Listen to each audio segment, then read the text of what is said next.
Irmãs queridas, irmãos queridos, eu vos saúdo em nome de nosso Senhor Jesus. Que nesta segunda-feira nós possamos realizar a nossa semeadura em todos os corações, no meu e nos seus também, porque o assunto hoje é fascinante. E quantas vezes no começo das minhas frequências, inserindo-me pelos livros de Allan Kardec, da codificação, através da mão amiga, do coração generoso, do nosso irmão Omar Cana Brasil, esposo da nossa irmã Clay, ambos já no plano espiritual, foram as duas colunas sobre as quais a Casa de Guará foi identificada para o mundo, foi construída, e eles nos legaram para nós esse lugar maravilhoso que todos nós desfrutamos sob as bênçãos de Jesus. E hoje, conosco o professor Eurípides Bassanufo. O tema é fascinante. Eu sempre repeti isso, porque nas primeiras lições que eu recebi da doutrina espírita, eu pude verificar que eu não orava indevidamente. Eu não sabia pedir. Eu não sabia aquilo que eu deveria realizar. E muitas vezes as minhas preces eram repetitivas e buscando sempre o interesse pessoal nas realizações. Depois que eu conheci a doutrina espírita, foi que eu vi como é fascinante o tema da oração. Quanto nós podemos realizar fazendo os nossos pedidos conscientemente. Por isso que o tema de hoje está no Evangelho segundo o Espiritismo de Allan Kardec, este que vocês estão vendo aqui, com o tema Pedi e Obtereis, no capítulo número 27. E a nossa veneranda benfeitora Joana de Ângeles comenta esse capítulo com o título Pedir e Conseguir. Jesus, o Evangelho, à luz da psicologia profunda, na página 219. Mas nós vamos começar contando para vocês uma historinha que foi em um dos livros que eu comprei na última visita lá em Porto Alegre, oferecido pela Federação Espírita do Rio Grande do Sul, a nossa FERGS. Então, contação de histórias. E uma das histórias eu achei muito interessante, o tempo passou e hoje eu vou começar contando para vocês observarem o modo indevido de nós conseguirmos as coisas. Quando Jesus disse, peça, tudo que você pedir, você obtém os bens verdadeiros, só que nós não completamos. Então, era uma criança de 5 anos, frequentava a evangelização espírita, a mãe e uma mãe solteira, os dois viviam juntos, e ele, durante o dia, ficava na creche, ela ia trabalhar, e de noite os dois se encontravam. E no final de semana ele ia para a evangelização e ela participava de outras atividades na casa espírita, a que o coração dela estava ligado. Então, naquele final de semana, o tema foi Pedir e Obtereis. Tudo que vocês pedirem em prece, vocês obtenham. O ensino que as evangelizadoras passaram para a criança. E a mãe, à noite, também fez o culto do Evangelho dentro desse assunto para que a criança fortificasse, fortalecesse naquilo que as evangelizadoras também semearam nos coraçõezinhos deles. Então ele disse assim, mamãe, é verdade que tudo que nós pedimos a Deus, ao Papai do Céu, nós conseguimos? Claro, meu filho, os bens verdadeiros nós vamos pedir. Nós vamos pedir a paciência, a tolerância, a humildade, a fé, a determinação, a coragem para não nos afastarmos do roteiro que nos leva às pegadas de Jesus. Mas, mamãe, eu posso pedir alguma coisa diferente, mas que é muito importante para mim? A mãe diz, claro, se Papai do Céu verificar que aquilo é indispensável para o seu crescimento espiritual, claro que ele vai proporcionar. Portanto, tente. E aí ela ficou calada, e aí botou a cobertinha nesse, meu filho, você vai fazer a sua prece, enquanto eu vou lá na sala preparar a sua mamada para agora de noite você tomar antes de dormir. Aí deixou a porta entreaberta e a mãe curiosa ficou lá querendo saber o que é que ele ia pedir. Então ele fez o seguinte pedido, Papai do Céu, eu quero pedir a sua bênção para a mamãe, para o meu lar, para o emprego da mamãe, para os meus coleguinhas na escola, mas a última coisa eu quero te pedir, Papai do Céu, me ajude eu preciso muito da sua ajuda. Eu quero te pedir que amanhã o senhor faça com que a capital da Bahia seja Aracaju. Ouviu, Papai do Céu? Mamãe disse que eu não preciso repetir, mas eu vou dizer, Papai do Céu, eu quero te pedir para que amanhã a capital da Bahia seja Aracaju. Bênção, Papai do Céu. E aí deitou-se. A mãe chegou com o gagal, como chamam por aqui, na Bahia, e ouviu ainda isso. E aí chegou, deu filho e tal, alisou, disse, mas meu filho, você fez um pedido a Jesus? Foi, mamãe, foi um pedido a Jesus. Eu pedi a ele para que a capital da Bahia amanhã seja Aracaju.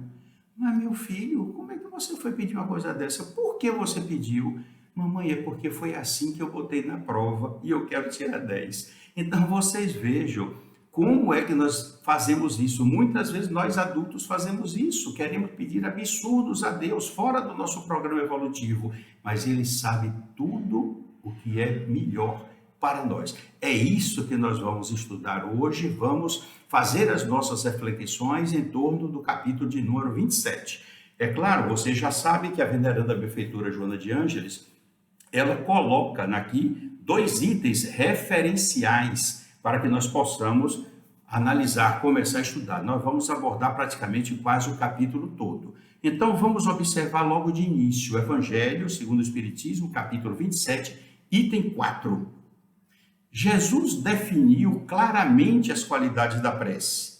Quando orardes, diz Jesus, em Mateus, capítulo 6, versículos de 5 a 8, que é o item 1 do capítulo 27. Não vos ponhais em evidência, antes orai em segredo. Não afeiteis orar muito, pois não é pela multiplicidade das palavras que sereis escutados, mas pela sinceridade dessas palavras. Viram como é importante? E aí continua, antes de orardes, se tiverdes qualquer coisa contra alguém, perdoai-lhe, visto que a prece não pode ser agradável a Deus se não parte de um coração purificado de todo sentimento contrário à caridade. Orai, enfim, com humildade, examinai os vossos defeitos, não as vossas qualidades. E aí nós vamos agora para Mateus, capítulo 7, versículos de 10 a 11. Ora, se sendo maus como sois, disse Jesus, sabeis dar boas coisas aos vossos filhos. Não é lógico que, com muito mais forte razão, vosso Pai que está nos céus dê os bens verdadeiros aos que lhe os pedirem? Reparem que aí Jesus está bem claro no que pedir. Os bens verdadeiros. Quais são esses bens verdadeiros? Vamos então agora no capítulo 27, no item 7. Nós vamos passear por todo o capítulo, para que nós terminemos hoje as nossas reflexões conscientes de como nós temos esse poder da oração e como podemos aplicar para o bem, para todos, para a coletividade e para nós próprios também. Evangelho segundo o Espiritismo, capítulo 27, item 7. O que Deus lhe concederá sempre, se o homem o pedir com confiança, é a coragem, a paciência, a resignação. Olha que coisa linda, são os bens verdadeiros. E eu aí incluo aí também a saúde para continuar o trabalho de realização, a fé, a coragem, a determinação e a humildade, a simplicidade. Quanta coisa, quantos bens verdadeiros nós podemos pedir para as nossas vidas e fazer também as nossas intercessões por outras pessoas. Vamos agora ao item de número 15, capítulo 27. É o que nós estamos estudando. Olha aqui, observem que recomendação maravilhosa Allan Kardec fez a respeito da prece. Está no pensamento o poder da prece, que por nada depende nem das palavras, nem do lugar, nem do momento em que seja feita. Pode-se, portanto, orar em toda parte, em qualquer hora, a sós ou coletivamente com outras pessoas. Vocês estão vendo como isso é importante para nós entendermos a preciosidade que nós temos, esse patrimônio dentro de nós. Vamos ver agora o item 22. Vamos ver agora como Allan Kardec define. Ali que nós falamos foi a questão da prece ser realizada em qualquer lugar.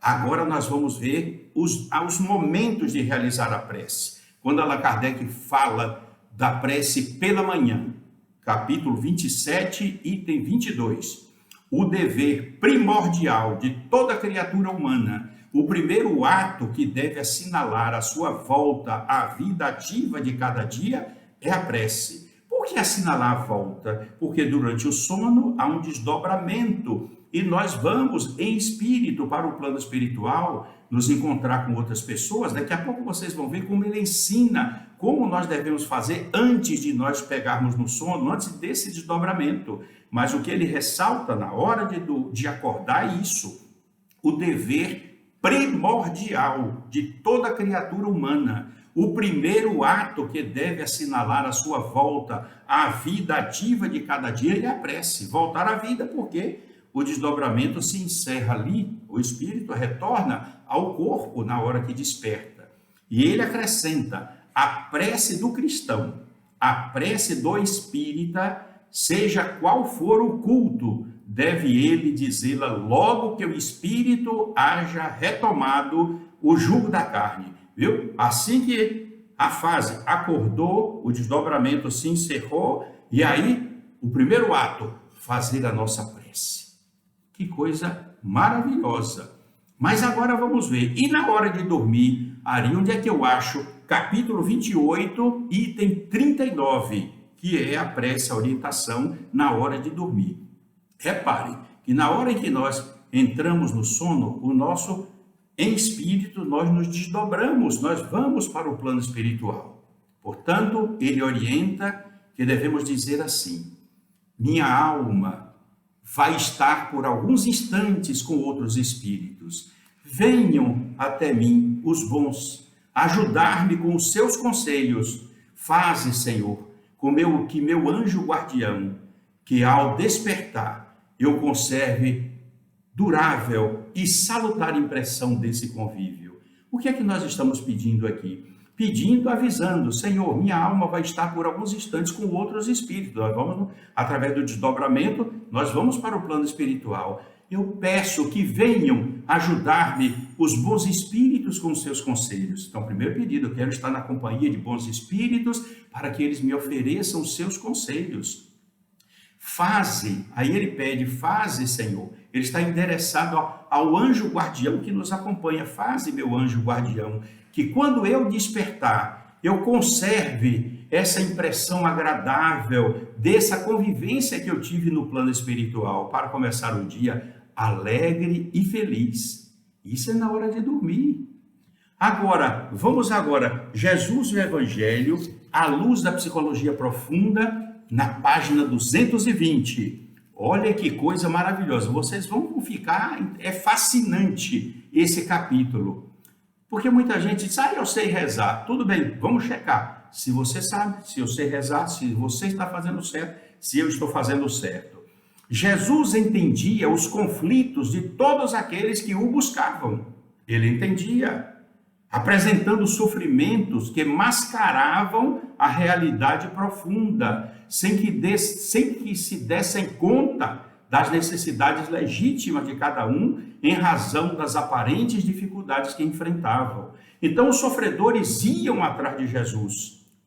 E quando Jesus os via, Jesus sabia, tinha conhecimento de todas as múltiplas, milenárias reencarnações anteriores. Jesus é o governador do nosso planeta, o nosso modelo, o nosso guia, o nosso pastor. Jesus entendia os conflitos de todos aqueles que o buscavam. Por quê? Porque ele conhecia todas as nossas reencarnações pretéritas e ele tinha conhecimento do que nós havíamos praticado para resultar nesse sofrimento que nós nos apresentávamos diante dele. E o que é que agora Joana, a veneranda benfeitora, nos fala? Jesus entendia os conflitos de todos aqueles que o buscavam. Por quê? Eles apresentavam, vamos colocar nós, porque nós vamos fazer de conta que nós estávamos também procurando Jesus para o alívio, se não presencialmente, através da prece. Nós apresentávamos sofrimentos, dizíamos que estávamos sofrendo assim, mascarando a realidade profunda que estava no nosso inconsciente, porque nós não nos dávamos conta das necessidades legítimas para o espírito que nós somos encarnados, em razão das aparentes dificuldades que nós estamos enfrentando, que eles estavam enfrentando também. Então, mascaravam, porque eles não queriam coisas que levassem ao espírito, ainda não tinha esse conhecimento, como muitos de nós ainda não caímos na realidade espiritual, espírito que somos, que vamos retornar ao plano espiritual para seguir o nosso caminho evolutivo. Então, nós sempre, às vezes, mascaramos a realidade profunda, porque nós não damos conta das necessidades legítimas. Por isso que Jesus falava que Deus nos dá os bens verdadeiros, que muitas vezes nós não compreendemos. Queremos resolver as nossas necessidades imediatas, essas dificuldades que se aparentam e parecem obstáculos terríveis para o nosso crescimento espiritual. Por isso, a veneranda benfeitora Joana de Ângeles nos diz nesse livro aqui, Rejubila-te em Deus, de 2013, Rejubila-te em Deus, no capítulo 8, quando ela diz aqui: não é necessário relacionar esse sofrimento, só assim, eu estou sofrendo dor de cabeça, dor de barriga, dor no braço. Não é necessário relacionar esses sofrimentos, nem explicitar os anseios da mente e do coração, porque o Senhor Deus conhece todos os seus filhos, que são autores dos próprios destinos e todas as ocorrências praticadas durante as suas vidas, suas várias, inúmeras reencarnações. Por que isso? Porque o resultado disso, pelos comportamentos mantidos nessas experiências todas da evolução. Tudo Deus sabe, Jesus sabe todas as nossas vidas pretéritas. Portanto, não há necessidade de relacionar o sofrimento que eu tenho. O sofrimento que eu tenho é resultado da semeadura que eu fiz. A semeadura foi livre, a colheita é obrigatória. E o retorno do sofrimento que eu fiz provocar nas outras pessoas. A lei de causa e efeito está me devolvendo. Por que está me devolvendo? Porque eu não tenho amado o suficiente para, nas minhas ações no campo do bem, na parte equivalente a cada bem realizado, a medida certa, energética, daquele bem, do amor que eu possa projetar nos outros, eu anule pelos meus esforços próprios, me compete anular esses sofrimentos, porque a causa deles fui eu que dei. Então eu tenho que fazer isso para, na mesma dimensão energética, anular, resgatar um débito que eu tenha realizado quando eu desrespeitei a lei de amor, fazendo com que outros sofressem. Vocês viram como a lei nos concede essa oportunidade. Portanto, eu vou repetir, não é necessário relacionar sofrimentos, nem explicar anseios da mente e do coração, assim, eu desejo tanto ele. Não há, porque o Senhor Deus conhece todos os seus filhos, que são autores dos próprios destinos e ocorrências, mediante o comportamento mantido das multifárias experiências da evolução.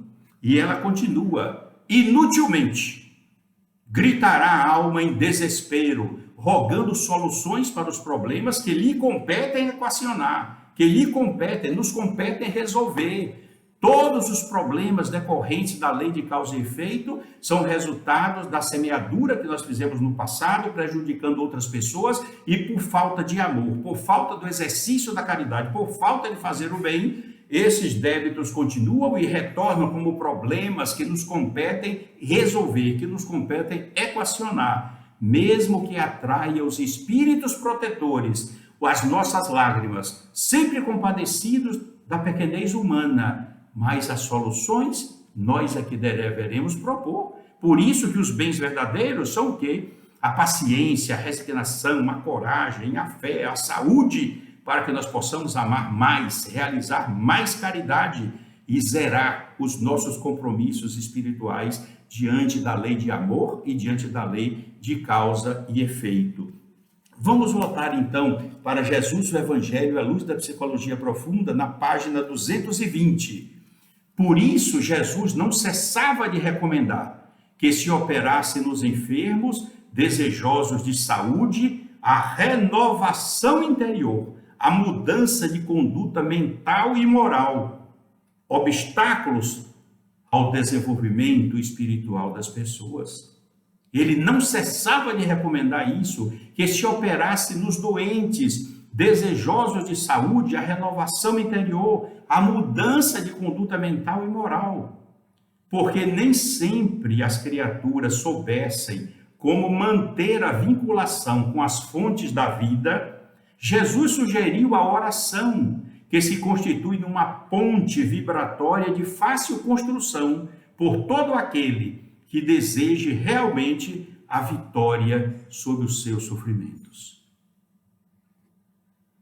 Eu fico fascinado com essas informações. Ela diz na página 220, a oração é emanação do pensamento bem direcionado e rico de conteúdos vibratórios, que se expande até sincronizar com as ondas equivalentes de energia, assim estabelecendo o intercâmbio entre a criatura e o seu Criador. Não apenas dilui as energias deletérias que envolvem o nosso ser, saturando-nos com vibrações superiores e de qualidades poderosas, que alteram as nossas paisagens mentais, emocionais e orgânicas. Só no ato da prece acontece tudo isso, o benefício que nós atraímos com o equilíbrio de nossas energias, partindo, focando a direção superior, a ligação entre a criatura e o Criador. É uma bênção. Na página 221, olha o esclarecimento muito bonito que ela faz. Certamente a prece não modifica as leis estabelecidas, nada. Lhe dá aquele conforto, aquela paz, aquela alegria, aquele entusiasmo, aquela serenidade interior. Certamente a prece não modifica as leis estabelecidas. No entanto, contribui com vigor e inspiração para que as leis sejam entendidas por nós, aceitas por nós, em clima de superior alegria e coragem. Porque tomamos consciência, meu Deus, eu estou colhendo agora o que eu plantei. A minha semeadura de sofrimento nos corações das outras pessoas está retornando para mim. A lágrima, diz Amélia Rodrigues, a lágrima que escorre pelos meus olhos é a presença da justiça sendo realizada naquele momento. E por que ela ativou a lei de causa e efeito, a justiça divina? Pela nossa inércia, pela nossa incapacidade de amar, pela nossa resistência em não perdoar, pela nossa passividade em não fazer o bem nem praticar a caridade. Portanto, ela continua, todo e qualquer pedido feito através da prece, ele é conseguido, porque o ato de orar já constitui uma expressão de humildade perante a vida e um despertar da consciência para a compreensão dos objetivos a que nos devemos entregar. Vocês viram que coisa linda? Por qual o benefício da prece de imediato? E mais ainda, na página 221, sustentando-se na oração, o ser humano melhor direcionamento encontra para os seus passos, mais segurança adquire para vencer os obstáculos, mais resistência consegue para superar-se, equipando-se de alegria e de vigor para não desanimar no seu caminhar evolutivo. Jesus próprio, continua venerando a benfeitora Joana de Ângeles, Jesus próprio buscava a oração como recurso eficaz para estar vinculado ao Pai, mantendo o intercâmbio pela inspiração e coragem de que sempre esteve revestido durante o ministério a que se entregou, inclusive doando a própria vida.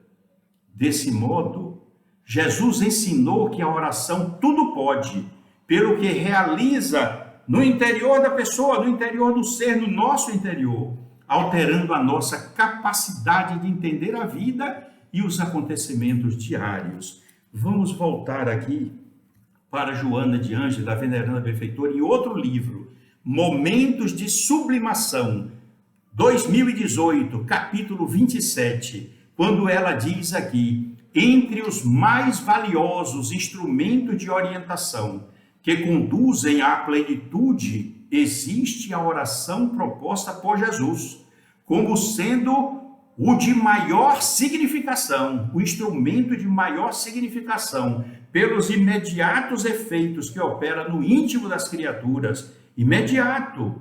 E aí nós vamos perguntar, veneranda benfeitora, Senhora, quais são esses efeitos? E aí ela esclarece nesse livro aqui, no capítulo 27, a oração é a onda poderosa de energia, poderosa de identificação que fortalece a calma, ilumina e conforta.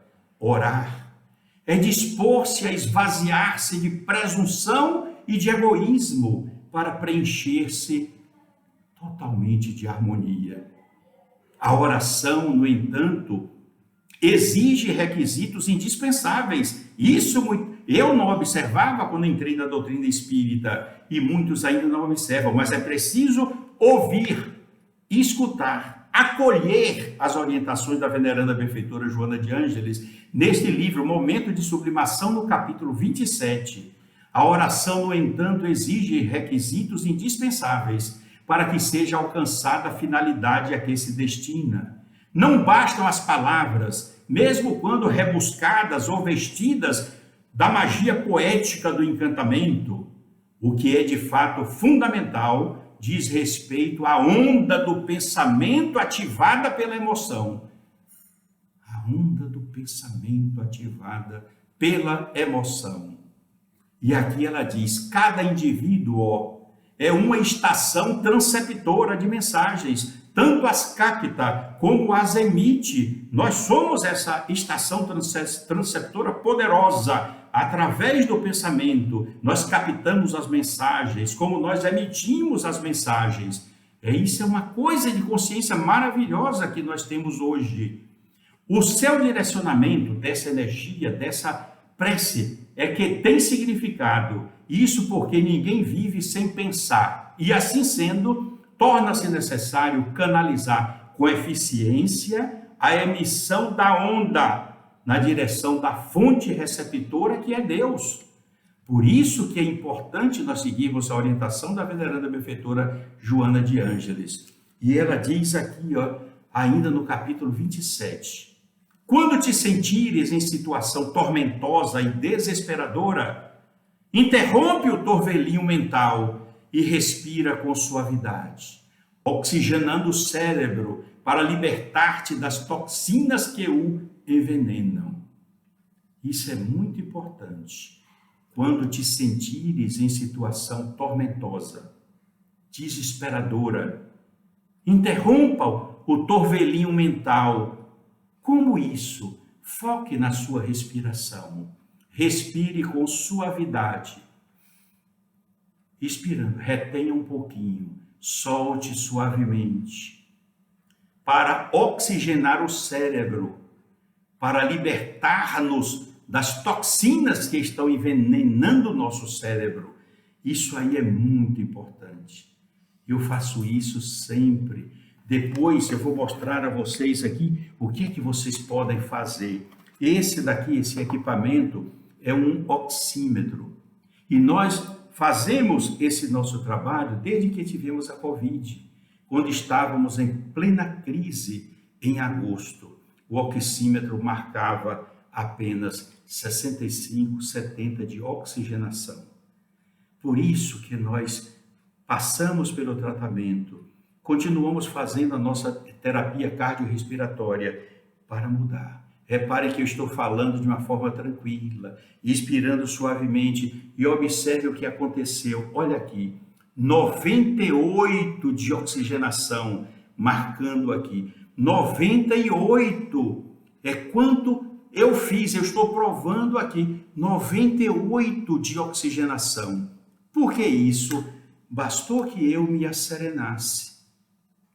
Bastou que eu respirasse com suavidade, oxigenando o cérebro para libertar-me das toxinas que estavam envenenando. Vocês viram? Ela não está falando sozinha. Existe técnica, existe aqui a ciência para confirmar esse processo. É isso que nós estamos vivenciando. Eu trouxe para vocês para comprovar tudo isso. O que agora você anseia, o que agora eu anseio, poderá ser razão de sofrimento mais tarde. É por isso que muitas vezes nós pedimos alguma coisa que será de sofrimento para mais tarde e nós não compreendemos porque a nossa vida é limitada, as nossas reencarnações pretéritas, Deus a coberta, não permite que nos lembremos, que seria até terrível para todos nós. Uma vez eu li a veneranda benfeitora Joana de Ângeles, num dos seus livros, quando ela disse: se Deus der direito a alguém para lembrar-se de todas as vidas passadas, esse direito seria estendido a todos, e todas as situações deletérias voltariam, encontrando com os inimigos, os desafetos, e haveria uma falta interminável de serenidade, de paz, de harmonia. Por isso a bênção do esquecimento é necessária. E eu vou repetir o que ela está dizendo aqui: o que agora nós ansiamos, desejamos, poderá ser razão de sofrimento mais tarde. E por essa razão, não conseguiremos o que queremos, mas nós receberemos superior dádiva, que nós vamos bendizer mais tarde por tudo que nós estamos recebendo. Vocês viram que coisa linda, coisa maravilhosa, o que nós realmente precisamos compreender. Agora vejam como é lindo aqui, momento de sublimação, novamente comigo, capítulo 27, quando ela diz aqui: os arquitetos do teu destino, do meu destino, que conhecem profundamente o de que realmente nós necessitamos, eles nos atenderão, conforme seja mais produtivo para você, para mim. Eles nos darão o que é melhor, não o que nós estamos pedindo, porque às vezes nós estamos com a nossa visão distorcida, não conhecemos o nosso pretérito, mas entendemos já pela doutrina espírita a razão dos sofrimentos humanos, porque representam provas e expiações que podem ser resolvidas com o auxílio espiritual, pedindo forças, coragem, saúde, fé, determinação para realizarmos o bem, para abrirmos o nosso coração ao amor, oferecendo os nossos gestos de carinho, de amor, que se transformam em caridade, para poder reduzir e muitas vezes eliminar os nossos sofrimentos. A maioria desses nossos sofrimentos, ou a quase totalidade, significa a falta de amor que nós temos pelos nossos semelhantes. É preciso compreender isso para amarmos mais. E ela nos diz aqui: o importante é que a tua rogativa, a minha rogativa, não passará sem resposta confortadora, sem o néctar do bem-estar de que nós temos urgência. Com a prece nós vamos receber a serenidade, vamos receber a paz, a harmonia e vamos identificar o caminho que nós devemos seguir para resolver aquele problema que nos aflige tanto. Mas nós vamos concluir com uma frase pequena que está neste livro aqui: Compromissos de Amor. São Espíritos Diversos, de 2014, uma mensagem de Victor Hugo, que é um escritor francês renomado. É claro que muita gente pode até, como às vezes, eu vou abrir um parênteses para dizer a vocês, até eu estava na UESC uma vez, quando eu falei Victor Hugo na aula, e um dos alunos fez: professor, não é Victor Hugo? Fazendo até um biquinho lindo, bonito. Eu digo: é sim, lá em Paris, lá na França. Mas aqui no Brasil, a nossa Constituição Federal alerta-nos, esclarece que a nossa língua no Brasil é a língua portuguesa. Portanto, eu vou aportuguesando, é Victor Hugo. Compreenderam? Então agora você já pode dizer aí: ah, mas Ari mandou falar. Não, eu falo assim. Se vocês quiserem falar Victor Hugo, podem falar. Estão pronunciando a pronúncia autêntica francesa, mas eu reconheço que eu sou tupiniquim, nasci em Manaus e eu sou professor de português há 60 anos. E me admiro em saber um pouco da língua para valorizar a minha língua, a língua portuguesa. Eu nunca me esqueci, certa vez, quando Juscelino Kubitschek recebeu aqui no Brasil o general Charles de Gaulle. Então, Juscelino se habilitou durante 1 ou 2 anos estudando francês. Quando ele chegou, fez um discurso todo em francês para homenagear Charles de Gaulle, o general, que na época comandava a França, dirigia a França. E ele fez o discurso dele em francês, não fez em português não, porque ele respeitou a língua dele. Então, se nós convidamos, nós teríamos de ter intérpretes para fazer a tradução dele. Houve uma época, inclusive, que lá na França, eles fizeram uma representação, uma postura contra a aviação internacional, que é a linguagem de todos os pilotos e membros da aviação aérea em todo o mundo, a linguagem é o inglês, e eles queriam derrubar isso. Não, entrou no céu da França, tem de falar francês. E foram rejeitados. Esse orgulho não funcionou. Então nós vamos voltar. Victor Hugo, ele escreve uma frase aqui linda. Orai, mas também arai. Arai é semear, arar, preparar o solo dos corações. Ele fez como se fosse um trocadilho, mas arai, mas também arai. Ou seja, orem, mas também realizem, semeiem, façam com que realmente você tenha razões e tenha créditos para poder reduzir o seu sofrimento, porque fazendo o bem, fazendo a caridade, você reduz o seu débito do passado e vai ter a alegria de viver e o fortalecimento da prece para completar, para ajudar nessa caminhada. Eu vou concluir com uma história de Malbataan, quando vinha um rico mercador do Oriente passando por umas terras simples e estava lá um homem simples, com uma humildade muito grande, de pés no chão, com a enxada, carpindo o solo, preparando, e de vez em quando ele parava, se escorava no cabo da enxada, olhava para o céu, fechava os olhos como se estivesse orando. Então ele orava, mas arava, trabalhava. E aquele mercador parou e disse: meu amigo, o que é que você está fazendo? Ele disse: eu estou orando para Deus. Ah, mas isso é um absurdo. Ele era materialista, não acreditava em nada. Disse: isso, Deus não existe. Não é possível que você fique perdendo tempo aí fazendo orações para algo que não existe. Aí o simples, aquele homem trabalhador do solo, do campo, com um gesto muito sutil, mas inteligente, disse assim: meu amigo, quem foi que fez esse turbante? Era um turbante lindo, de seda. Ele tirou e disse: mas é um turbante muito rico. Foi um alfaiate da cidade do Cairo, no Egito, que fez para mim. Eu comprei, custou 3.000 dinares. E como é que o senhor prova isso? Ele virou e disse: só aqui está a etiqueta dele, com o nome dele, a autenticidade do turbante. E essa roupa linda, um traje todo de branco, quem foi que fez? Ah, eu comprei na Grécia, um traje semelhante aos filósofos gregos. E quem fez? Está aqui. Aí ele abriu assim um pouco da gola e mostrou a etiqueta aqui. Ó. Foi feito um alfaiate de Atenas. Pois é. Então o senhor tem como justificar tudo isso. Nesse momento o sol estava se pondo. E no deserto as luzes das estrelas iluminaram o céu, ornamentando a beleza, a criação de Deus. Então aquele pequeno homem chegou para o mercador e disse: e quem foi que fez isso aí em cima? O homem vacilou e disse: mas eu não sei. E humildemente o agricultor disse: Senhor, eu também não sei, mas é para ele que eu estou orando.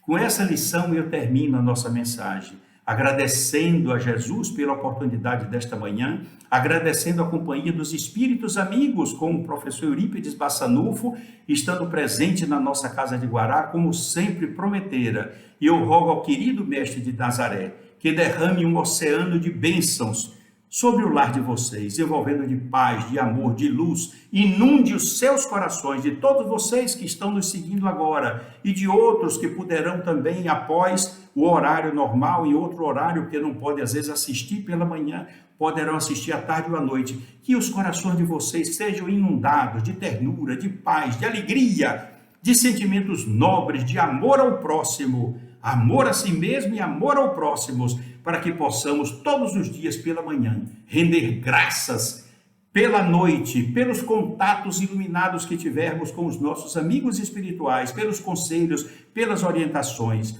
e antes de dormir, formalizar a nossa prece, pedindo a companhia dos bons espíritos, para quando ocorrer o desdobramento do nosso espírito, possamos estar no plano espiritual, em contato com eles, para que a recordação pela manhã seja maravilhosamente bela estimulante para que possamos realizar a semeadura do amor sempre. E durante o dia, que todas as atividades úteis que vocês fizerem, que está no livro dos Espíritos, toda atividade útil, segundo os Espíritos, é trabalho. Que esse trabalho seja a sua oferenda de realizações ao Senhor nosso Deus, por aquilo que vocês estão fazendo para tornar o planeta melhor, mais saudável e mais feliz. Que Deus os abençoe, meus queridos irmãos, hoje, amanhã e para sempre. Que assim seja.